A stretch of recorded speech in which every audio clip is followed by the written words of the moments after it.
Qui le défend? Madame Six. Merci, Monsieur le Président. Madame la Ministre, c'est un sujet sur lequel j'avais déjà interpellé Monsieur Djebbari, ministre en charge des Transports, lors de la séance des questions au gouvernement la semaine dernière. Cet article 24 vise à régulariser l'autorisation des installations douanières et sanitaires mises en place en urgence dans la perspective du Brexit et du rétablissement des contrôles aux frontières, car ces installations situées sur la commune de Calais ont été construites en 2019 et 2020 de manière dérogatoire à la loi Littoral.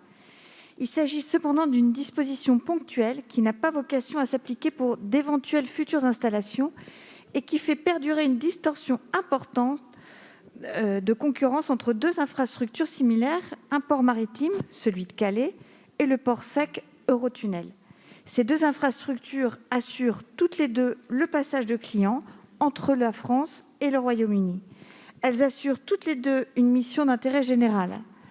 À la différence des installations portuaires, les infrastructures d'Eurotunnel, même si elles sont susceptibles d'être situées sur une commune du littoral, sont environ 2 km du rivage, invisibles depuis la plage et encerclées par une autoroute et 2 zones commerciales. Cela limite ainsi la dérogation qui pourrait être accordée à la loi Littoral, notamment sur l'aspect paysager. Ainsi, Madame la Ministre, notre amendement propose de compléter l'article 24 afin de permettre à la liaison fixe transmanche non seulement de régulariser les installations, mais de pouvoir réaliser ce rendu nécessaire par le renforcement des mesures de contrôle et de sûreté résultant de la réglementation européenne Entry-Exit System, ainsi que par l'adaptation du système de transport aux nouvelles mobilités promues au niveau européen. Anticipons ces évolutions au lieu de les régulariser a posteriori. Je vous remercie. Je vous remercie. Quel est votre avis, monsieur le rapporteur? Ouais, merci, Monsieur le Président. Alors, Madame la députée, c'est vrai que je comprends, votre amendement propose d'étendre la dérogation aux dispositions du Code de l'urbanisme qui sont prévues à l'article 24 afin de permettre à Eurotunnel de pouvoir déposer un permis de construire de régularisation des seules infrastructures de contrôle frontalier qui sont construites dans le cadre notamment du Brexit.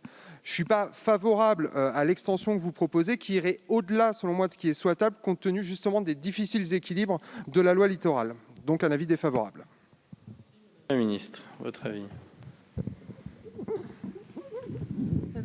Ce sera le même avis que Monsieur le rapporteur. Monsieur le Président, effectivement, cette possibilité de déroger à la loi littorale dans votre amendement, Madame Six, elle s'entend pour toute construction future, alors même que notre article 24 ne vise qu'à régulariser des installations existantes qui se sont rendues nécessaires par le Brexit. C'est donc un avis défavorable.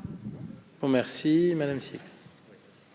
Je voudrais juste compléter mon propos pour essayer de vous persuader. C'est que ce lien transmanche, il n'est pas délocalisable.